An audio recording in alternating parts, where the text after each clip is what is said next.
The room was silent.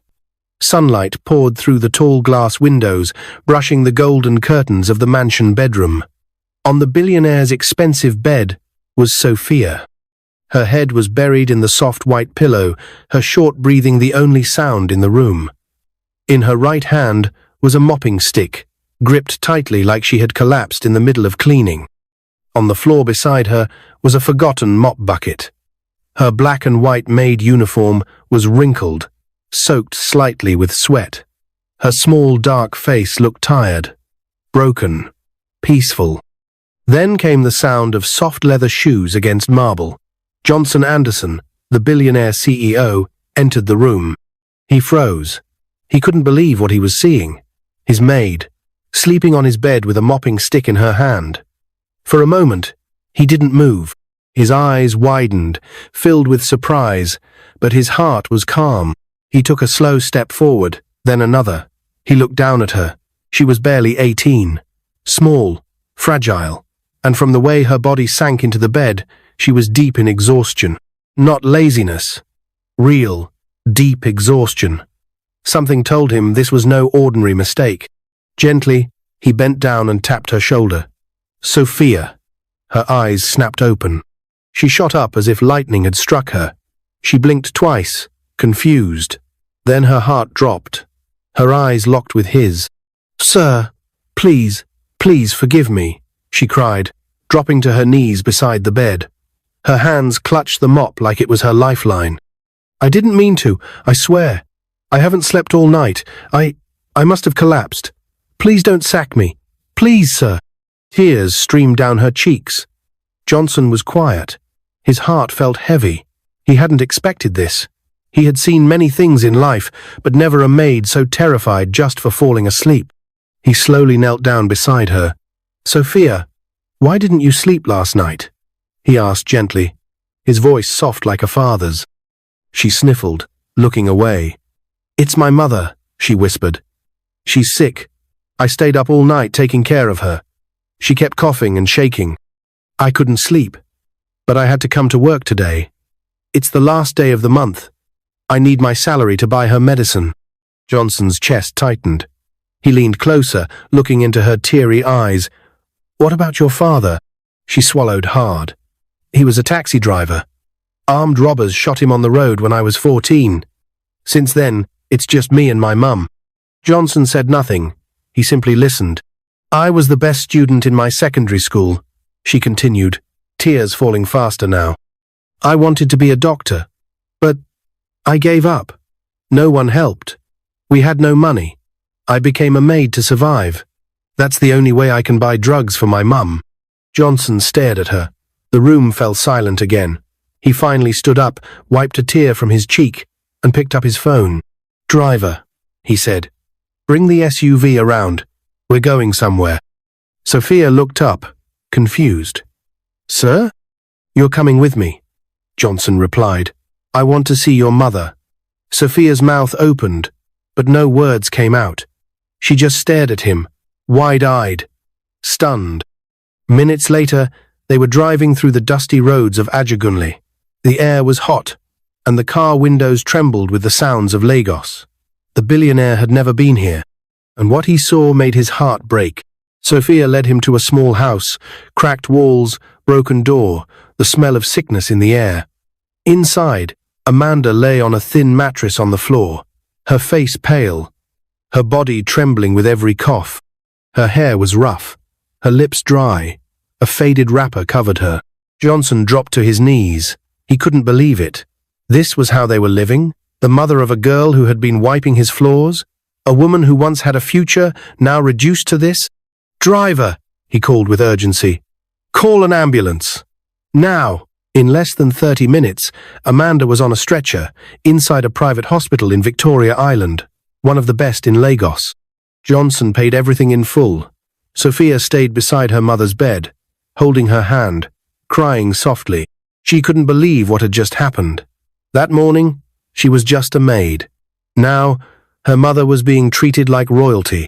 And Johnson, the man who shocked the world with kindness, sat beside her, gently asking doctors questions, making sure everything was perfect. But this was just the beginning. Amanda had been in the hospital for just 2 days, but already the change in her was like a miracle. Sophia sat beside her mother's hospital bed, watching as her eyes blinked open and her coughs grew softer. For the first time in months, her skin had a glow. Her lips were no longer cracked. She was beginning to smile again. It was faint, weak, but it was there. Sophia leaned in, brushing her mother's forehead. "Mummy, you're getting better." Amanda nodded slightly. "God sent an angel," she whispered, looking toward the glass door. And there he was, Johnson Anderson, in his neatly tailored navy blue kaftan, standing outside the ward, speaking quietly with the head doctor. He held a tablet in his hand, going over Amanda's test results like she was a member of his own family. When he noticed Sophia watching, he gave her a small smile and walked in. "I spoke with the doctors," he said gently. "She'll need a few more days, but everything looks good. The infection has started clearing." Sophia stood and gave a small bow. "Sir, I don't know how to thank you." He raised his hand. "No need for that, Sophia. You've already thanked me, by trusting me." She blinked back fresh tears. "Why are you doing all this for us? You didn't even know us." He took a slow breath and sat in the chair beside Amanda. "When my wife Cynthia died, giving birth to our 3rd child," he said, voice heavy, "I almost gave up. The house felt cold and empty. I had money, but it couldn't hold me at night. It couldn't raise my children. So I made a promise to myself. If ever I came across someone who needed help and I could give it, I would. Because the only thing worse than dying is living with the guilt of walking past someone you could have saved." Sophia's heart swelled. Amanda slowly reached out and held his hand, her voice trembling. "Thank you for seeing us. For not looking away." Johnson smiled, then stood. "Now get better, because once you're discharged, I'm not letting either of you go back to that place you call home. You'll move into the mansion. We have enough rooms sitting empty." Amanda blinked. "Sir," he waved her off. "Call me Johnson. And that's final." 3 days later, the black SUV pulled into the driveway of the Anderson mansion. The gates opened slowly, as Amanda, now walking steadily on her own, stepped out of the car and looked up at the grand house. She held Sophia's hand tightly. "God," Amanda whispered. Marble pillars stretched high into the sky. The garden was trimmed to perfection. A fountain bubbled gently in the center, and glass balconies sparkled in the sun. Sophia's mouth was open.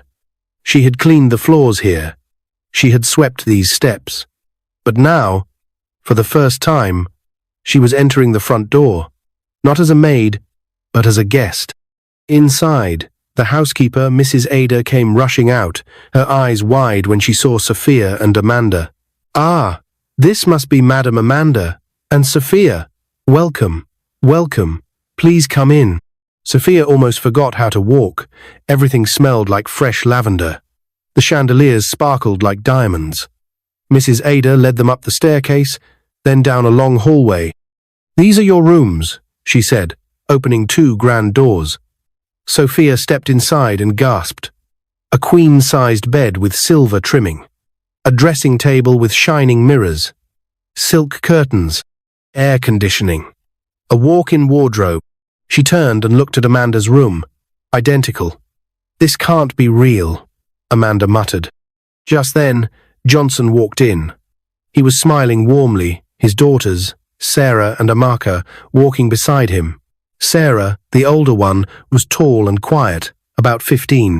Amaka, bubbly and playful, was 11. "Sophia, Amanda, I'd like you to meet my girls," Johnson said proudly. Sarah gave a shy smile. "Hi." Amaka stepped forward and hugged Sophia like an old friend. "You're so pretty. Can you help me with my science homework later?" Sophia was too stunned to reply. Johnson chuckled. "From today, this is your home too. The girls already know. Amanda, your job role is waiting. I spoke to HR at our headquarters. You said you were a data analyst, right?" Amanda nodded slowly. "You'll start next month, once you're fully strong." "Sophia, You're going back to school. Sophia blinked. Sir? I've hired a private tutor to prepare you for your university entrance exams, he said firmly. You're going to study medicine. You said that's your dream, right? Sophia's mouth dropped open.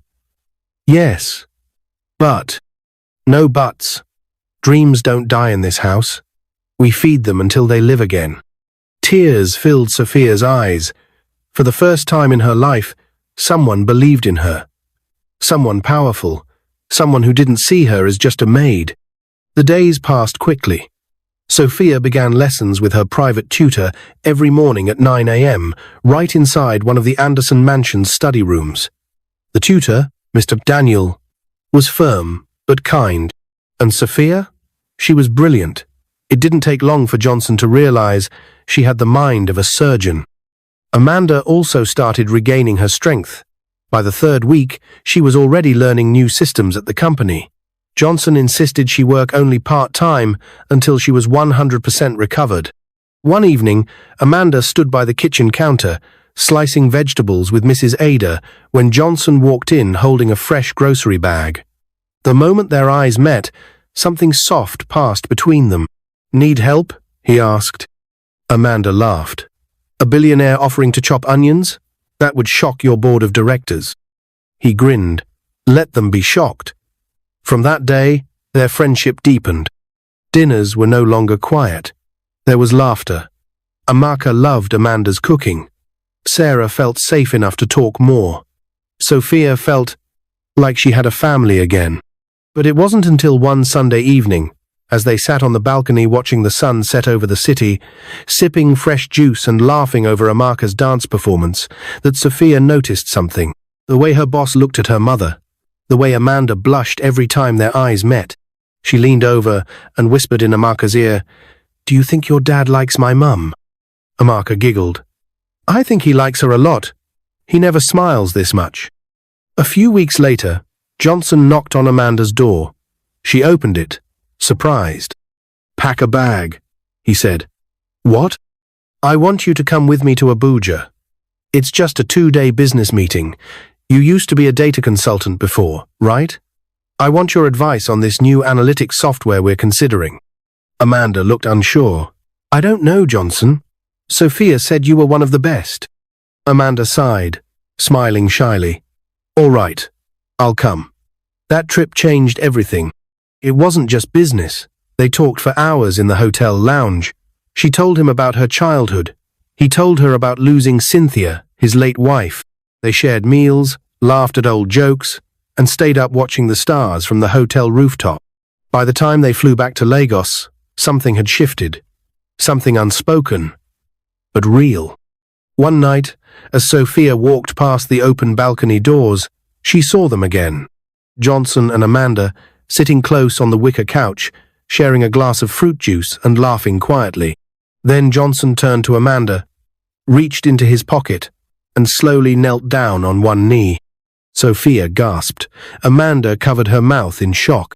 Johnson opened the small black box. Inside was a stunning diamond ring. "Amanda," he said gently, "I've loved your strength, your kindness, your spirit. You didn't just save my daughter's hearts. You healed mine. Will you marry me?" Tears streamed down Amanda's cheeks. "Yes," she whispered. "Yes, I will." Sophia burst out from behind the curtain and ran to hug them both. The news of the engagement spread through the Anderson mansion like wildfire. From the gardener to the security guards, everyone was buzzing with joy. Even the chef made a surprise batch of vanilla cupcakes with, "Congratulations, Johnson, Amanda," written in blue icing. The girls, Sarah, Amaka, and Sophia, couldn't stop smiling. Sophia sat in the garden, watching Amanda through the window as she walked through the living room, humming softly. There was a glow in her mother's face, the kind Sophia hadn't seen in years. Amanda was wearing a lilac gown Johnson had gifted her the night he proposed. It flowed gently with her every step, making her look like a queen. Sophia wiped a tear from her eye, not of sadness, but of awe. Just a few weeks ago, she had been mopping floors. Her mother had been coughing in a tiny, crumbling room. Now, Now her mother was about to marry one of the richest and kindest men in Nigeria, and Sophia herself was preparing for her university entrance exams with a private tutor and a brand new laptop. She still asked herself, is this real life? The wedding plans were simple but elegant, just like Amanda. They held the ceremony in the back garden of the Anderson mansion, beneath a giant white tent decorated with fresh hibiscus flowers and soft pink lights. Amanda wore an off-shoulder ivory gown that made her dark skin glow like honey under the sun. Her short natural hair was styled with gold pins. She walked down the aisle holding Sarah and Amaka on either side, with Sophia standing proudly at the altar, holding her bouquet. As the music played and Amanda stepped closer to Johnson, guests whispered in admiration, "Is that the maid's daughter?" "No, that's Dr. Sophia. To be." The vows were heartfelt. "I thought love was something you only get once," Johnson said, holding Amanda's hands. "But then, you came into my life and reminded me that healing brings love too." Amanda smiled through tears. "I was dying, but then kindness knocked on my door and brought me back to life." Sophia couldn't hold it in anymore. She cried. Happy tears. Healing tears. The applause that followed could have shaken the clouds. 9 months later, Amanda and Johnson welcomed a new addition to their family, a healthy baby boy named Emeka. The house erupted with joy. Sarah and Amaka rushed into the hospital room to see their baby brother, giggling and fighting over who would carry him first. Sophia stood at the foot of the bed, her hand over her heart. Amanda, now glowing with full beauty and strength, smiled at her daughter. "We've come a long way, haven't we?" Sophia nodded. "From the mattress on the floor to this." They both laughed quietly. Johnson walked in holding a giant teddy bear for Emeka. He kissed Amanda's forehead and said with pride, "This boy is going to grow up in a house filled with love." Sophia didn't let her new life distract her from her dreams. In fact, it made her hungrier. With the help of her tutor and Johnson's connections, she passed the University of Lagos entrance exam with flying colors. Her acceptance letter to study medicine and surgery came with a full scholarship sponsored by the Anderson Foundation. When she read the letter out loud in the living room, the entire house exploded in celebration. "I knew it!" Amaka shouted, dancing around. "I told you," Johnson said, lifting Sophia into a fatherly hug. Even little Emeka, barely able to babble, clapped along as Amanda wiped joyful tears from her eyes. That night, Johnson threw a mini send-off dinner in Sophia's honor. The backyard was decorated with fairy lights, and a jazz band played her favorite songs. Amanda wore a satin green dress. Johnson gave a speech that made everyone emotional. "From the day I saw her asleep in my room, I knew something was different," he said. "She wasn't just a maid. She was someone who carried so much weight and yet showed so much grace. Today, I'm proud to call her my daughter." Sophia stood up and gave him the longest, warmest hug. She didn't say anything. She couldn't. Her heart was full. University life was not easy, but Sophia thrived. She lived in a student apartment not far from campus but returned home every weekend. Her professors admired her intelligence. Her classmates respected her discipline. She became known as the girl who asked the most thoughtful questions during lectures. It was during a medical conference in Abuja that she met George, a brilliant, young neurosurgeon from Ibadan who had recently returned from the US. They met during a panel discussion about brain tumors and instantly clicked. They exchanged numbers, shared study resources, and soon began dating. George was humble, kind, and sharp-minded. Most of all, he loved Sophia for who she was before and after the fairy tale. When Sophia brought him home one weekend, Johnson took him on a long walk through the garden. "What are your intentions?" he asked in his usual calm tone. George smiled. "To support her, to grow with her, and, if she'll have me, to build a life with her." Johnson clapped him on the back. "Then you already have my blessing." A year later, after their graduation, George proposed to Sophia at the exact same spot where Johnson had proposed to Amanda. The entire family gathered in the mansion's garden, pretending it was just a dinner. George got down on one knee just as the fireworks lit the sky. Sophia gasped. "You planned this with them?" George chuckled. Of course. You don't surprise the Andersons without permission. She said yes. Their wedding was breathtaking. Amanda, now more radiant than ever, gave a touching speech during the reception. Sophia, she said, looking at her daughter with a proud smile, you've always been a fighter. You never gave up, not even when the world gave you every reason to. I'm proud of the woman you've become. Sophia embraced her mother tightly. I am who I am today, because you taught me how to be strong. Meanwhile, Amanda's own life had transformed beyond belief. She was now Director of Data and Intelligence at Anderson Holdings, working directly under Johnson. Her work trips took her across the world: Dubai, London, South Africa. She spoke at tech conferences, she led teams. But at home, she was still mummy to Emeka, still the heart of the mansion. Her love for Johnson grew deeper with each passing day. They still had quiet dinners on the balcony. They still exchanged handwritten notes tucked under pillows. They were a family built not on money, but on healing, second chances, and love. And just when life couldn't get better, it did. 3 years after Sophia's wedding, she gave birth to twins, a boy and a girl. She named them Jerry and Janet, after her late father and Johnson's late wife. When Amanda held her grandchildren for the first time, she broke into tears. These are miracles, she whispered. Johnson stood beside her, carrying Emeka, now a talkative 4-year-old. Full circle, he said. Amanda turned to him, her eyes full of emotion. Do you realize? None of this would have happened if you didn't stop that day to wake up a maid sleeping on your bed. He smiled and kissed her forehead. Sometimes, the most powerful doors are opened by the softest knocks. Sophia stepped beside them, holding her newborns. She looked around the mansion, the family, the laughter, and whispered, Thank you, God, for kindness, for giving us a home. It was a bright Saturday morning when the past came knocking, literally. The Anderson mansion was unusually quiet. Amanda was in the garden trimming flowers with Sarah and Amaka.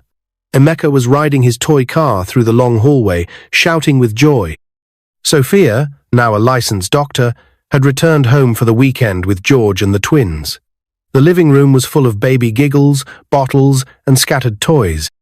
Then the doorbell rang.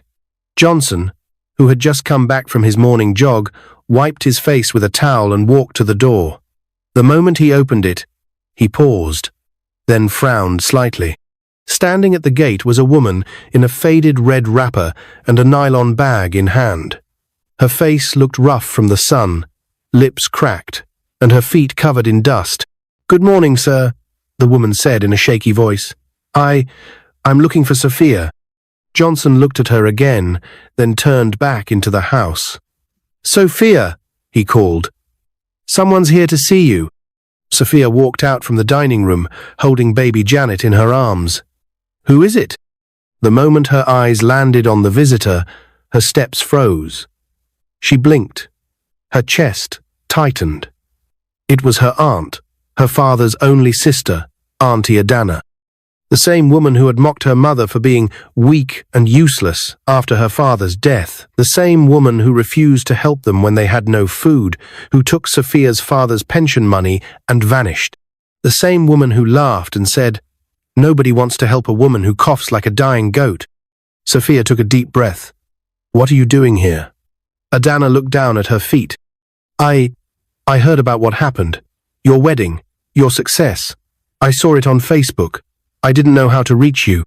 Sophia didn't say a word. I was wrong, Sophia, the woman continued. I thought your mother would die poor. I laughed at her. But I see now, God really lifted you. Johnson stepped aside, allowing the woman in. Amanda walked in from the garden with a gentle expression on her face. When she saw who it was, she froze, but only for a second. Good morning, Auntie Adana, Amanda said calmly. The woman dropped to her knees immediately. Amanda, please forgive me. I said horrible things. I left you to suffer. I didn't know this day would come. I didn't know you would survive. Amanda helped her up. I forgave you a long time ago. I just never expected to see you again. Auntie Adana wept. Please, my health is failing. My daughter threw me out. I have no one else. Sophia looked at her mother, then at Johnson. He nodded silently. "Let her stay," Amanda said softly. "If not for her, then for the mercy God showed us." They gave her the guest room near the staff quarters. And just like that, the past was back, but this time powerless to hurt them. Later that night, Sophia stood on the balcony, watching the moon reflect over the Anderson swimming pool. George came and wrapped his arms around her from behind. "You did well today," he said gently. "I didn't want to," Sophia replied. "But I kept thinking of what Dad would have done. He was kind to her, even when she mocked him." George kissed her forehead. "That's why your father lives on in you." She smiled, then looked out again. "I keep wondering, how did all this happen? How did we go from being the family people stepped on to becoming the ones who pull others up? Because you never stopped being who you are. Kindness brought you here." Sophia turned to face him. "I want to do something big, George. I want to build a foundation, named after my father, one that helps girls like me, girls who had to give up school, girls who lost parents, girls whose dreams are still alive, but buried in pain." George smiled. "Then let's do it. Let's build it together." The Jerry Amanda Foundation launched 3 months later, a beautiful event held at a 5-star hotel in Lagos, hosted by Sophia and Amanda. The red carpet was full of cameras, news outlets, celebrities, and dignitaries. But the most important guests were the girls, the poor, orphaned, or abandoned girls who had never stepped inside a luxury hall before. Sophia wore a white suit with gold embroidery, holding the microphone as the crowd stood in awe. "I was once like them," she said, pointing toward the girls in the front row. "Lost, hungry, forgotten. But a stranger changed our lives with one act of kindness.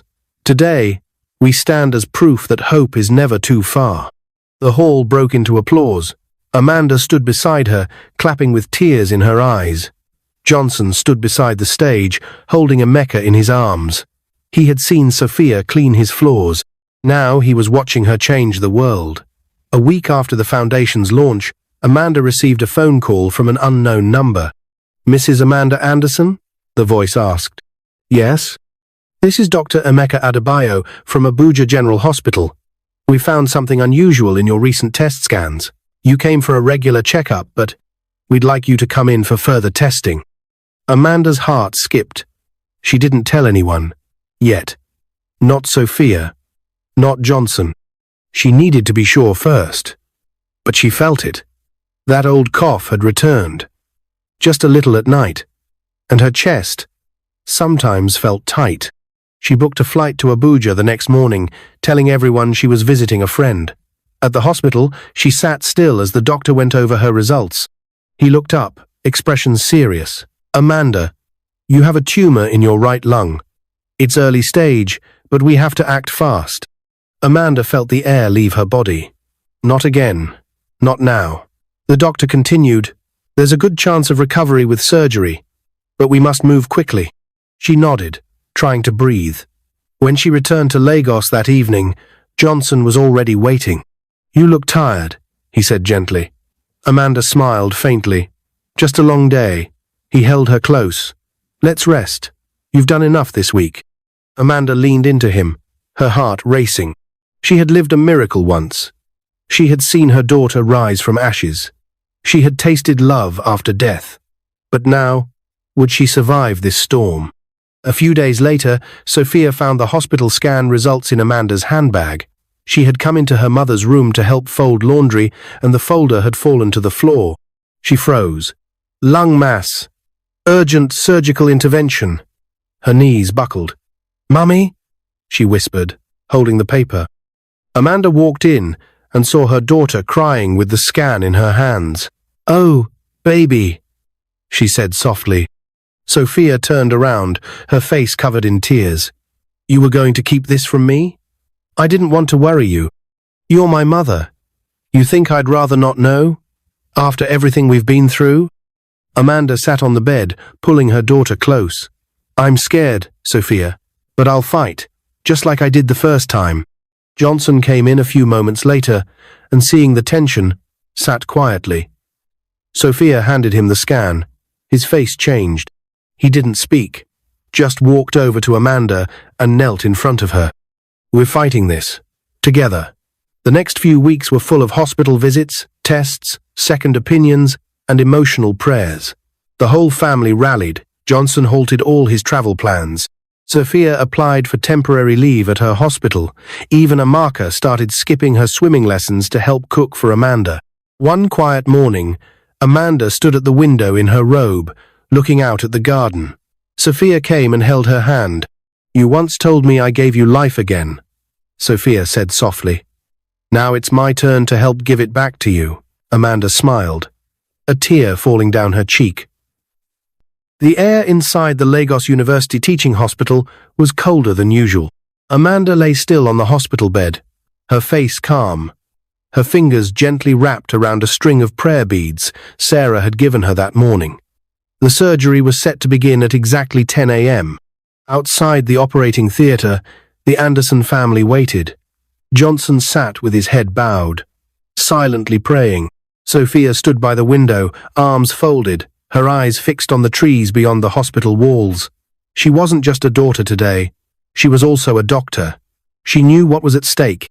George held her hand tightly. "She's strong," he whispered.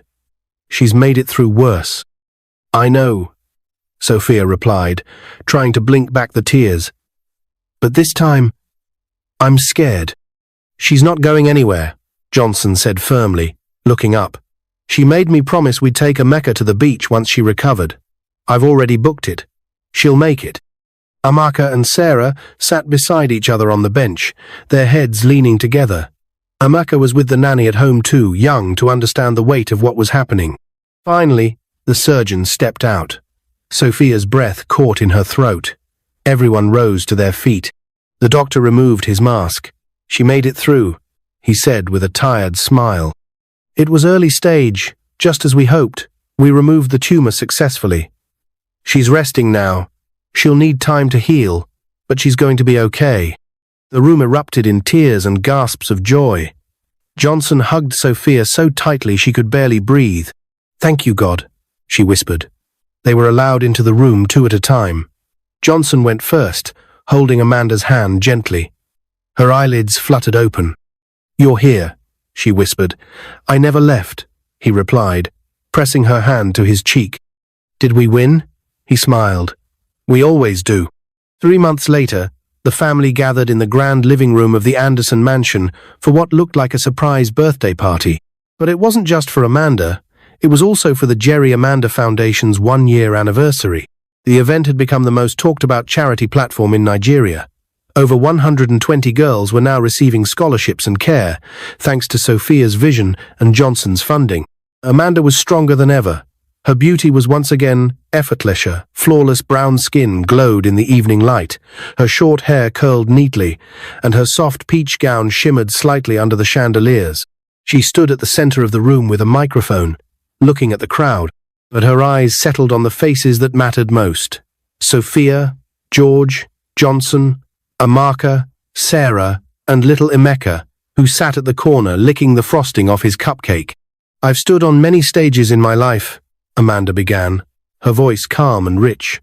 "But no moment has ever been as precious as this one." She paused. "Not too long ago, I was lying on a thin mattress in a damp room, coughing my life away, ready to die. My daughter, Sophia, was out mopping floors, trying to save me. And none of you knew her then. She was invisible to the world, but not to God." Sophia wiped a tear from her cheek. Amanda continued. "A billionaire walked into his room one afternoon and found a maid sleeping on his bed. And instead of anger, he showed her kindness. That one act didn't just save her, it saved me. It gave our lives meaning." She turned to Johnson. "That day, you didn't just help us, you rebuilt us. You gave me the chance to live again, to love again, to become a mother, a wife, a woman full of hope." She stepped back as applause filled the room. Then Johnson stepped forward. "There's something I'd like to do," he said, pulling out a navy blue document file. "Amanda, Sophia, this is the full title deed to a new building in Surulere. It will be the permanent headquarters of the Jerry Amanda Foundation." Gasps echoed. Johnson smiled and handed the file to Sophia. "No more renting office space. This foundation has changed lives. You deserve a home of your own to do more." Sophia hugged him tightly, whispering, "I love you, Dad." It was the first time she ever called him that. He didn't reply with words. He just held her, his heart too full.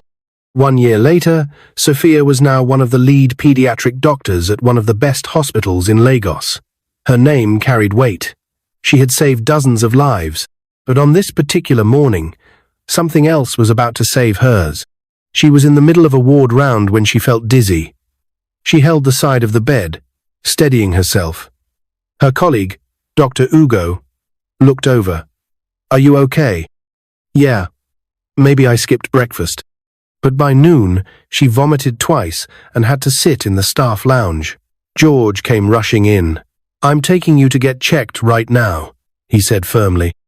An hour later, they were in a clinic. The doctor smiled brightly after the scan. "Congratulations, Dr. Sophia. You're pregnant. With twins." George stood frozen. Sophia's mouth opened in shock. "Again? Twins? This? Again?" They both laughed, overwhelmed.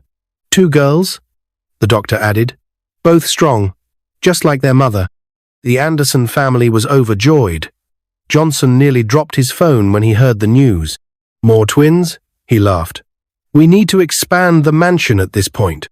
Amanda hugged Sophia so tightly, tears of joy rolling down her face.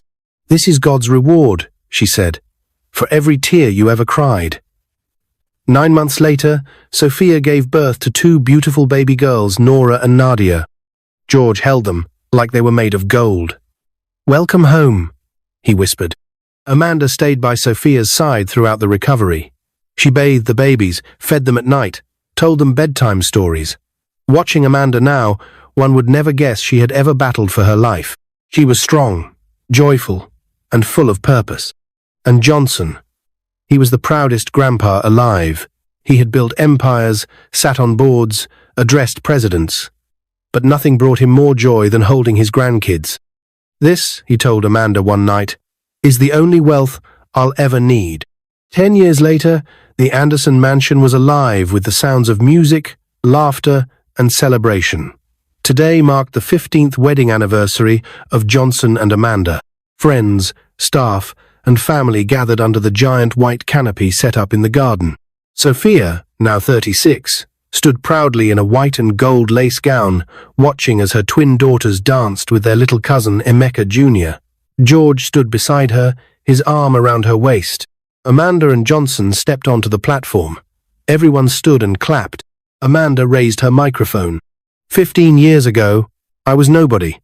I had no job, no money. I was sick, abandoned, and hopeless. But a stranger gave me a chance. A billionaire gave me his heart." She paused and turned to Johnson. "You didn't just save me. You gave me the courage to dream again. You gave my daughter a father. You gave our story an ending the world didn't see coming." Johnson took the mic. "And you," he said with a smile, "gave me peace. You brought me back from the darkness. You made me believe in love again. People think wealth is measured in gold or land. But I know now true wealth is found in the people you raise, the ones you lift, and the love you leave behind." The crowd cheered. Sophia came forward, holding a special box. "We have one final gift," she said. She handed it to Amanda. Inside was a golden plaque. Amanda Johnson Anderson, the woman who rose, the mother who fought, the wife who healed, the queen of our home. Amanda gasped. Johnson placed a kiss on her cheek.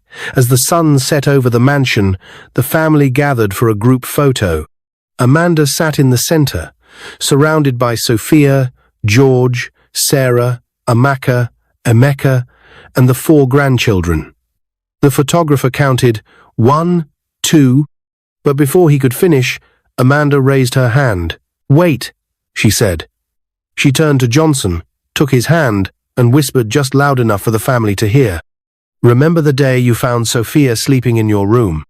He smiled. "I remember everything. That one act gave birth to this moment." And just like that, They smiled for the photo capturing, not just a picture, but the journey of healing, kindness, and transformation. What is your view about this story? Where are you watching from? If you enjoyed this story, comment, share, and subscribe to our channel for more interesting stories.